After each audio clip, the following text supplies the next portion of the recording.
La historia del Imperio Otomano es rica y compleja, repleta de momentos de inmenso poder, logros culturales y, en ocasiones, de una brutalidad escalofriante. Un aspecto que a menudo despierta fascinación y horror es la variedad de métodos de castigo empleados durante su reinado. Estos métodos, si bien brutales para los estándares actuales, no eran infrecuentes en los imperios del pasado. A menudo estaban diseñados no solo para castigar, sino también para disuadir a otros de cometer crímenes similares. En esta exploración, profundizaremos en algunos de los métodos de castigo más horrendos empleados por los otomanos, arrojando luz sobre la dura realidad de la justicia en el imperio en arranque de Osla, extracción de ojos. Un castigo tan aterrador como suena, solía reservarse para quienes cometían delitos graves contra el Estado. Se creía que este método era un castigo adecuado para traidores. La idea no era solo incapacitar al individuo, sino también servir de advertencia pública. Según Evelia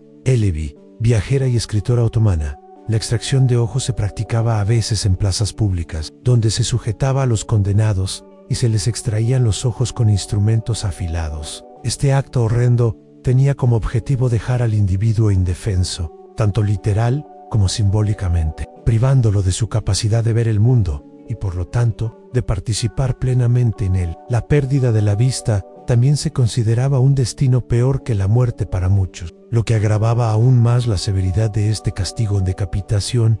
Las decapitaciones eran una de las formas de ejecución más comunes y significativas en el Imperio Otomano, utilizadas para una amplia gama de delitos, en particular aquellos considerados amenazas al Estado o actos de traición grave. Las decapitaciones se llevaban a cabo típicamente con un rápido golpe de espada o hacha, lo que resaltaba la eficacia del imperio en la administración de justicia. El proceso de decapitación era a menudo un espectáculo público que atraía a multitudes que se congregaban para presenciar la ejecución de los condenados. Esto cumplía múltiples propósitos. Era una dura advertencia para los demás, un recordatorio de las consecuencias de desafiar la ley y un refuerzo del poder absoluto del sultán. Una de las decapitaciones de mayo era importancia histórica en el Imperio Otomano fue la del líder rebelde, Sheikh Bedreddin.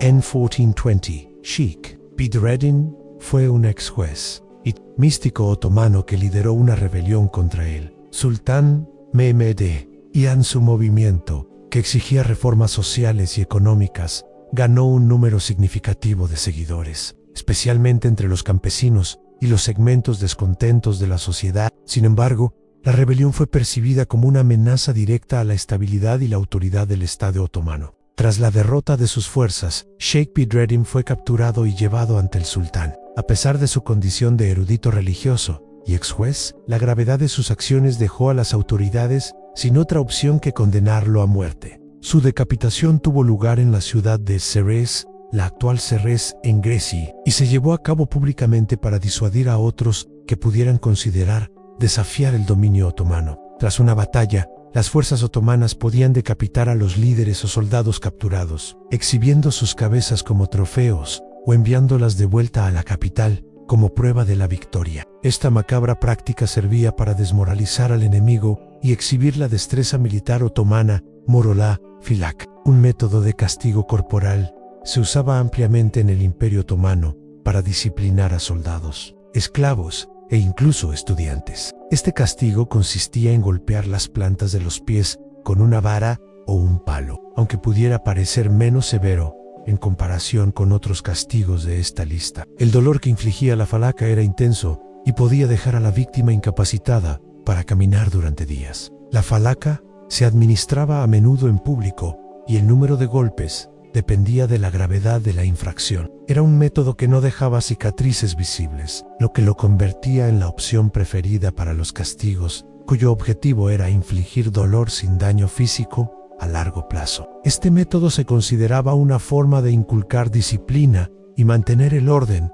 en las filas del ejército y la sociedad otomanos. Ankolgantil. Ahorcamiento era otro método común de ejecución en el Imperio Otomano, utilizado principalmente para delitos como asesinato, robo y rebelión. Los ahorcamientos se llevaban a cabo típicamente en espacios públicos, donde se dejaba a los condenados colgados, como un duro recordatorio de las consecuencias de su conducta criminal. En algunos casos, Los otomanos empleaban variantes del ahorcamiento, como el uso de ganchos o varas, lo que aumentaba la crudeza del castigo. Este método pretendía servir tanto como retribución por el delito como disuasión para quienes consideraran acciones similares. El carácter público de los ahorcamientos también reforzaba el poder del Estado y su capacidad para hacer cumplir las leyes. Mediante medios letales, amputación, en particular de manos o pies, era un castigo reservado para ladrones y rebeldes. Era un acto tanto físico como simbólico, destinado a incapacitar permanentemente al infractor e impedirle volver a cometer delitos. Este castigo se ejecutaba en un lugar público, a menudo en un mercado o una plaza, donde la severidad del delito se acentuaba con la dureza del castigo. Ver a un ladrón con una mano amputada era un poderoso elemento disuasorio, recordando a todos los testigos las consecuencias de infringir la ley. En el sistema judicial otomano, la amputación se consideraba una medida necesaria para mantener el orden y proteger la propiedad an emasculación. La emasculación, la extirpación de los genitales masculinos, era una de las formas de castigo más extremas en el Imperio Otomano, utilizada principalmente como represalia política o para castigar delitos sexuales. Este acto brutal tenía como objetivo despojar completamente al individuo de su hombría y, por extensión, de su estatus social y poder. La emasculación no era solo un castigo físico, sino también psicológico, ya que privaba a la víctima de su capacidad de procrear y perpetuar su linaje en la sociedad altamente patriarcal del Imperio Otomano. Esto se consideraba una de las penas más severas que se podían infligir a un hombre an empalamiento. Quizás el método de ejecución más infame y horrendo del Imperio Otomano fue el empalamiento. Este método consistía en clavar una estaca afilada a través del cuerpo, generalmente comenzando por el recto y saliendo por la boca o el pecho. Este método de ejecución no solo era insoportablemente doloroso, sino también una muerte lenta y tortuosa que podía tardar horas o incluso días en concluir. El empalamiento solía reservarse para quienes habían cometido los crímenes más atroces. La figura más infame asociada con este método de castigo es Vlad el Empalador, aunque era un enemigo de los otomanos más que un súbdito. Sin embargo, los propios otomanos no eran ajenos a este método, utilizándolo como herramienta de terror para reprimir la resistencia y mantener el control sobre sus vastos territorios. En los métodos de castigo empleados en el Imperio Otomano eran tan variados como brutales.